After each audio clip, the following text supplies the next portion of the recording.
Euh, les Géonim ont institué qu'on dise après Psuké des Zimra, avant qu'on dise Ishtabach, de dire Shiratayam.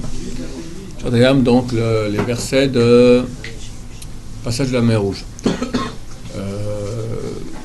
C'est la partie la moins importante des Psuké des Zimra, mais néanmoins elle est très importante.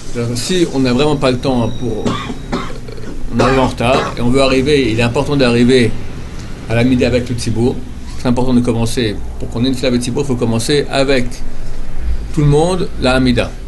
On voit qu'on n'a pas le temps, donc si on doit sauter une chose, on sautera de préférence Shiratayam. Pourquoi ? Parce que c'est pas marqué dans le Talmud qu'il faut le dire, ça a été institué beaucoup plus tard durant l'histoire. Maintenant, moi, regardez l'importance que ça a.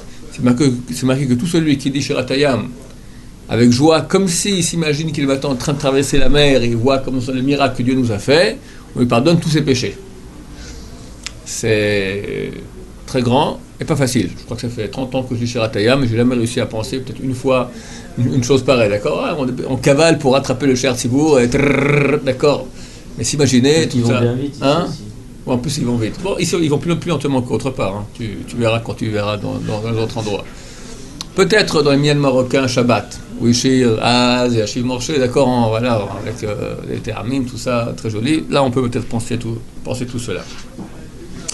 Après Psuké des Zimra, après Ishtabach, on passe au Kaddish.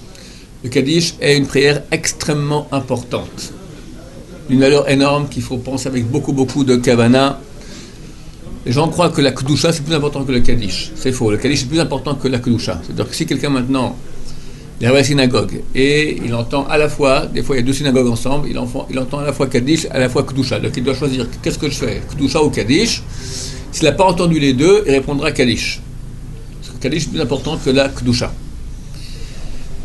Pourquoi est-ce qu'on dit le Kaddish ? Le Kaddish est institué dans chaque morceau de la prière. La prière, quand on fait la prière, on va monter. Il y a 4 mondes. Le monde le plus bas s'appelle Asiya, c'est l'autre monde, le monde de l'action. Après, il y a le monde de la Yetzira. Comment appeler cela ? Fabrication. Après, Bria, création. Atzilut, émanation. Quand on commence la prière, on se trouve dans Asiya. Quand on dit Baruch Sha'amar, on commence par les Psuké des Zimra, on rentre, toute la prière avant, c'est les Korbanot, Hodou, etc. Ça, on est dans Asiya. On est Asiya jusqu'à Baruch Sha'amar. Après, de Baruch Sha'amar jusqu'à Ishtabach, c'est Psuké des Zimra, on rentre dans Yetzira. Après, on dit Kaddish, on passe dans Birkot Kashma, Bria. Et après, on commence la Hamida. On doit normalement le faire Kaddish entre la fin des Psuké des Zimra et le début de la Hamida, mais on ne fait pas parce qu'il faut juste poser les deux. Après quoi, on redescend. Après qu'on ait fini Niflat Apayim, on redit Kaddish et on passe à Ashrei. Ashrei jusqu'à prochain Kaddish, là on est de nouveau on descend à Bria. Après on dit Tfilal David jusqu'à Oshienu, on est dans Yetzira, et après Kavel Hashem jusqu'à Mushabeach, on est dans Asiya. En fait, on aura 7 degrés. Maintenant, chaque fois qu'on veut monter, pourquoi d'abord on redescend ? Shabbat et Yom Tov, on ne redescend pas. On reste là, on ne dit pas les Kaddish après. Il y a 1 ou 2 Kaddish et c'est terminé. Parce que les jours de Chol, on ne peut pas rester au niveau très haut. On est forcément obligé de redescendre. On a reçu la lumière, on redescend. Shabbat et Yom Tov, on reste haut durant toute la fête, on reste à un très haut niveau. Maintenant, la Toum'a, les forces impures. C'est quoi l'impureté ? L'impureté, c'est la mort. C'est ça. Dieu a créé la vie et la mort. La vie, par excellence, c'est Hachem. Son nom, Yudke Vavke, celui qui était et sera, c'est-à-dire être. La Toum'a, c'est l'antithèse, c'est le non-être, la mort. J'ai mis devant toi la vie et la mort, choisis la vie. C'est-à-dire que Dieu a créé aussi la mort. Maintenant, la mort, elle est morte. Alors, comment c'est qu'il y a tellement de mal dans le monde ? La mort, lorsqu'on lui injecte de la vie, elle devient vivante. Ça fait des morts vivants. Des fantômes, des Frankenstein, des Dracula, d'accord ? Des Hitler, des Ahmadinejad, des Arafat, etc. D'accord ? Ça sont des morts vivants. Des gens qui aiment la mort, des gens qui aiment tuer, comme on a vu dernièrement, Shabbat, ils viennent poignarder, ils sont heureux de tuer, d'accord ? Les camps de concentration, tout ça, c'est des morts vivants. D'où ils ont leur force ? C'est de la mort. La mort, elle est morte. Et on trouve de la force de Hachem. Comment? Ils arrivent à sucer, à prendre un peu de force de la Kedusha. Le meilleur moyen qu'ils prennent, c'est quand on fait un péché. Sinon on fait un péché, on donne la force à la mort. Un des péchés les plus graves qui donne beaucoup de force à la mort, c'est Zera al-Batala, parce que le Zera, la semence, c'est ce qui donne la vie, par excellence. Et là, tu le donnes à la mort, d'accord? Donc tu donnes une vie énorme aux démons, aux forces impures. Maintenant, quand nous, on va prier, qu'est-ce qui se passe? La Touma, elle veut monter avec nous, elle veut aussi recevoir la lumière de Hachem. Elle sent qu'il va monter. Parce que d'abord, on dit Psuka des Zimra. Psuka des Zimra. Zimra, c'est quoi en hébreu? Ça signifie deux termes. Zimra signifie chanter. Et ça, c'est on peut dire les amers aussi. Mais les amers signifient aussi, Zimra signifie aussi, les amers signifient élaguer. Quand tu prends un buisson, tu veux maintenant enlever toutes les mauvaises herbes, tu enlèves les mauvaises herbes, on appelle ça élaguer, d'accord? Les amers harissim, on veut élaguer, enlever toutes les mauvaises forces. Quand on dit plus que des Zimra, toutes les forces impures qui veulent s'accrocher, clac, on est en train de couper, tac, tac, tac, tac, et ça empêche. Pour ça, on dit aussi, on va dire aussi plutôt maktoret, avant et après la prière. Avant pour les empêcher de monter avec nous, et après pour pas qu'elles reçoivent du flux qu'on a reçu. Plutôt maktoret, c'est aussi une prière très puissante contre les forces du mal. Mais la prière la plus puissante pour empêcher les forces du mal de monter avec nous, c'est le Kaddish. C'est pour ça que le Kaddish, on va le dire en araméen. Les forces du mal, elles comprennent l'araméen, elles ne comprennent pas le Shona Kodesh. Elles savent qu'il y a une grande lumière dans le Shona Kodesh, mais l'araméen, c'est une sorte de langue de deuxième classe, que les forces négatives comprennent. Alors on va dire exprès maintenant, ce Shevar, cette louange à Dieu extraordinaire, Itgadal, Vitkadash, que soit grandi et soit sanctifié son grand nom. Ça parle de quoi? Ça parle de Gog ou Magog. Gog ou Magog, c'est marqué à la fin de Gog ou Magog, la fin de la guerre que nous attendons là très bientôt. C'est marqué Vitkadilti, Vitkadishni, Laine Amim Rabim. Je me grandirai, je me sanctifierai aux yeux de peuples nombreux. Et tous reconnaîtront que je suis l'Éternel. On rappelle maintenant, sachez, force du mal, que bientôt Hachem va se dévoiler et vous serez ratatinés. Elles entendent ça en araméen dans leur langue, elles sont toutes ratatinées, elles ont extrêmement peur, d'accord? Maintenant, si on le dit avec beaucoup de kavana, c'est marqué que celui qui dit le Kaddish de toutes ses forces, alors on lui déchire tous ses mauvais décrets. C'est quoi toutes ses forces? Marloket, Rachid Osot, il y en a qui disent toutes ses forces, c'est fort, pas comme un fou. Comme j'ai vu une fois quelqu'un qui rit, ah yeah, shmeh, d'accord, ça c'est complètement idiot, d'accord, ça on le met à l'asile de fou. On le dit avec, pas yeah, shmeh, rabat, comme ça, il faut le dire avec force, yeah, shmeh, yeah, shmeh, d'accord, il faut le dire fort, pas en hurlant, et l'autre avis dit avec toute sa kabbalah, avec toute intention, donc les deux sont nécessaires. Donc faire attention de bien répondre cela comme il faut bien. Maintenant, il y a une erreur, parce que les gens disent très souvent le Kaddish jusqu'au mot Itbarach ou Almaya. Yehe Shmei Rabba Mevarach, La'alam La'alma Almaya Itbarach. Il faut dire pas Berhu jusqu'à Be'alma. 28 mots. À un moment, il y a Mikol, il faut dire Min-Kol. Si on dit Mikol, ça fera un mot. Min-Kol, ça fera deux mots. On doit arriver à 28. 28, ça veut dire puissance, c'est une puissance qui a la force de casser Amalek. Il faut penser aussi, quand on dit cela, qu'on casse maintenant la force de Amalek. Le Zohar, il dit que grâce au Kaddish, on défait les chaînes de fer. D'accord? Il y a des chaînes de fer qui enlacent la Kedusha, boum, on les fait casser. Donc on répond Yesh me Rabba jusqu'à Be'alma. Si jamais le Shar Tzibour va très vite, je n'ai pas le temps d'arriver jusqu'à Be'alma, avant que lui arrive. Quand lui arrive, je dois répondre Amen. D'accord? C'est fini. Si je ne suis pas arrivé aux 28 mots. Mais je peux sauter le Amen qui est entre les deux, celui de Berichou. Le Amen de Berichou, il est moins important que les autres. Donc je peux ne pas le dire pour arriver à dire les 28 mots jusqu'à Be'alma. Vous suivez ce que je dis ou pas? Regardez dans le Sidour et vous verrez, d'accord? Il dit Yesh me Rabba, il dit Vimru Amen. On répond Amen. Yesh me Rabba Merach La'alam Alman Ma'id Barach. Vishkabach Vitpar Vetrumo Etaseptatar Vitale Vitalal. Shbet Dekucha Berichou. Tout le monde répond Amen. Toi, si tu es à Berichou, tu ne réponds pas, tu continues. Berichou, La'elam Nikol Bechat Asher Adatish Bechat Nachamata, Da'amran Ba'alma, et là tu peux répondre Amen. Pour que tu aies les 28 mots. Oui. Dans plusieurs sites, il y a le Kaddish, il y a La'alam, La'almé, La'alam ou La'almé. Ouais. Marloket entre Rav Ovadia Yosef et le Ben Ishraï. Est-ce qu'on dit La'alam, La'almé Almaya, ou La'alam, ou l'Olmé Almaya? Chacun fera comme il veut, et chacun a la sur qui compter. Oui. Est-ce qu'il faut savoir la signification de chaque mot qu'on dit? Ça vaut la peine de comprendre un peu ce qu'on dit. On va traduire maintenant, c'est l'occasion. Non, mais en gros, Yehe, que soit, Shemeh, son nom, Rabba, grand, Yeshme Rabba, grand, Mevorach, béni. La lame, dans ce monde, ou l'Olma Almaya pour tous les mondes. Pour les mondes des mondes, d'accord, pour l'éternité. La lame Almaya, Itbarach, qu'il soit béni. Vishlabar, que soit loué. Vitpar, que soit glorifié. Ça veut dire le mot paré, d'accord, resplendissant. Vishlabar, Vitpar, Vitromam, soit qui monte.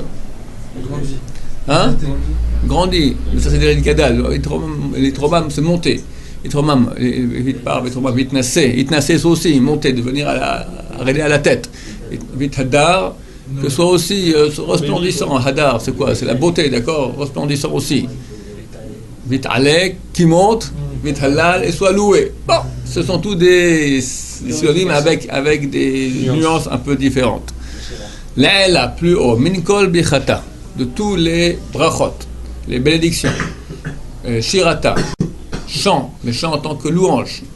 Et Tushbehata, et louange de nouveau, l'aila Minkol Bichata, Shirata, Tishbehata, Nechamata, Nechamata, et consolation, d'Amiran Baalma qu'on dit dans le monde. Voilà. Et ça, c'est une puissance du tonnerre. Donc là, on doit dire en même temps que l'officiant qui fait le Kaddish, on doit commencer de Yeh Shemeh Rabba jusqu'à... Bimou, Amen. Alors maintenant, comment on dit ça? Le Charles dit It Gadal, attention, pas dire, pour ceux qui sont Charles pas It Kadal, erreur commune, It Gadal, c'est un gué. It, et pas It non plus, mais Yit. Yit, c'est un Y. Yit, Gadal. Veyit, Ka. Le premier c'est un G et le deuxième c'est un Ke. Les gens font très les deux Ke. It Gadal, Veyit Kadash. Yit Gadal, Veyit Kadash. Shemeh Rabba. C'est comme ça, ouais. Les un. Le Shin aussi, entre les deux. Oui, It Kadash, pas dire It Kadash, Shemeh, bien prononcé It Kadash, Shemeh. Kadal signifie en araméen, c'est le crâne. It Kadal, que soit crâné. Je sais pas ce que ça veut, ça veut rien dire, mais c'est pas. D'accord? It Gadal, It Kadash, Shemeh Rabba. Si le Shaliach Tzibur, il va super vite et qu'on n'a pas le temps de répondre Amen entre les. On répond quoi? On répond. Et il n'y en a qu'un qu'on peut zapper. Des Bericho. Ouais, de Bericho. C'est quoi où on doit se prosterner sur les Shaliach Tzibur? C'est quoi les séquences? Alors il y a deux façons de faire. La plus simple, quand tu commences, It Gadal, tu te prosternes. Et après, chaque fois que tu vas dire Amen. Donc, It Gadal, It Kadash, Shemeh Rabba. Tu me réponds Amen. Baalma divrach roté, Yarbis, Bekarem, Shiheh. L'aila Mikol Bechata Bechayachon l'Amiran. Hein? Dans le Karim, Vemrou. Alors, Vemrou, Amen, tout là. Yesh me Rabba Berach, la Mamaya, Ishtebach, Vetpar, Berichu. L'aila Mikol Baalma. 5 fois. Ouais. Nous, le Chartibourg. Le Chalia. Celui qui dit ça, ouais, le Chartibourg. Il y en a aussi qui se prosternent avant Bechayechon. Ça, c'est après déjà. Ça, c'est les. Ah, de faire comme ça sur le côté. Ouais, on peut faire sur le côté. Ok, c'est moins important. C'est une coutume, c'est pas. Nous, on doit aller jusqu'à Béalma, c'est ça. Voilà, Béalma. Sfaradim jusqu'à Béalma, et c'est bien de dire cela. C'est une halakha le fait de. Quand dans un Kaddish, on ne peut pas s'asseoir ou... Oui. Dès qu'il y a un Kaddish, on ne peut pas s'asseoir, rester debout jusqu'à Béalma. Il ne faut pas non plus passer devant la personne qui est en train de dire le Kaddish. Yom Kippour, le Rav qui a fait la dracha Yom Kippour, il a parlé des détails de la vie, de comment faire attention. Il a raconté une histoire qui m'a marqué et je vous la raconte. Celle du Rav Yehuda Tzadka, qui était un des grands de la génération Sfarad. C'était la même génération que le Rav Ben Islam Bashaoul et le Rav Ovadia Yosef. Ils sont tous du même âge. Voilà. C'était un des grands de la génération. Il était le Rosh Yeshiva de Porat Yosef. Son fils aujourd'hui, Rav Moshe Tzadka, est le Rosh Yeshiva de Porat Yosef. Un grand qui se cachait beaucoup. Et l'élève était, le Rav qui a fait la tâche, était un jeune homme là-bas qui étudiait dans les Yeshiva. Il raconte que un jour quelqu'un vient, un Rav important, vient à la fin de la prière comme ça, il vient vers le Rav pour dire bonjour, Rav Yehuda Tzadka, un Rav important. Et le Rav se rappelle tout coup, quelqu'un est en train de dire Kaddish.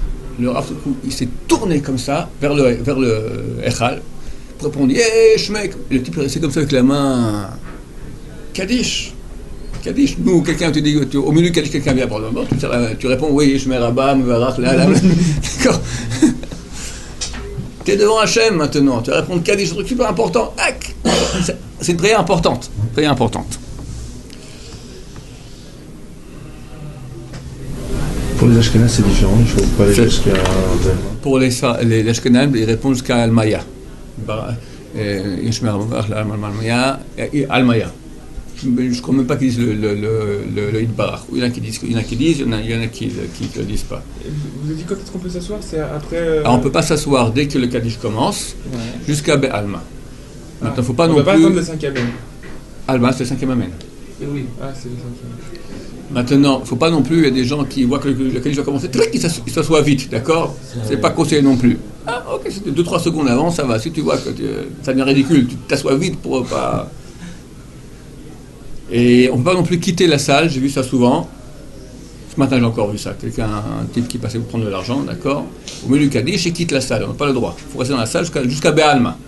Après, tous les autres amens qu'il y a, alors ils sont beaucoup moins importants, il faut les répondre bien sûr, mais on peut s'asseoir, on peut même parler entre, c'est pas très bien, mais on peut parler entre, et on peut aussi quitter la salle au milieu, enfin, entre ces aménim. Pendant le chemin d'Israël, si on s'arrête quel Kaddish, on est dans la... Oui, alors maintenant. On peut reprendre à partir de l'allemand? Oui, dans l'Amida, je rappelle que si maintenant on est dans l'Amida, normalement c'est marqué dans le Shulchan Aruch qu'il faut s'arrêter, oui, il y a ou la Kedusha ou le Kaddish, il faut s'arrêter et penser la Kedusha et le Kaddish. C'est quoi penser la Kedusha? Kadosh, Baruch et Imloch, et penser Kaddish, Yesh Meraba, les 28 mots jusqu'à Be'alma. Mais c'est la condition expresse. Deux conditions. D'abord que tu entendes le She'er Tzibur, parce que tu dois penser ce que lui dit, et pas ce qu'on répond tous les gens. Deuxièmement, il faut que le She'er Tzibur te rende quitte. Comme ça avec le Ben Ishraï. Rav Moshe Feinstein dit non, que le She'er Tzibur de son rôle de titre de She'er Tzibur, même s'il ne pense pas te rendre quitte, de facto il te rend quitte. Mais c'est mieux, si quelqu'un est She'er Tzibur, ou si quelqu'un peut aller dire au She'er Tzibur, s'il te plaît, moi je fais longuement, je prie longuement. Quand tu fais la Kedusha et tu fais le Kaddish, d'abord tu réponds fort pour que je t'entende, et deuxièmement tu penses me rendre quitte. Et là, il faut qu'ils ont ici, ils ont un manque de poumons, d'accord? Les gens répondent tout Kadosh, Kadosh très fort, à lui Kadosh, Kadosh, on entend à peine, d'accord? Des fois, tu en as un qui répond très fort à côté de toi, qui te cache le She'er Tzibur, tu n'arrives pas à l'entendre. Donc c'est important de pouvoir entendre le She'er Tzibur, et important qu'il te rende quitte. Baruch Adonai,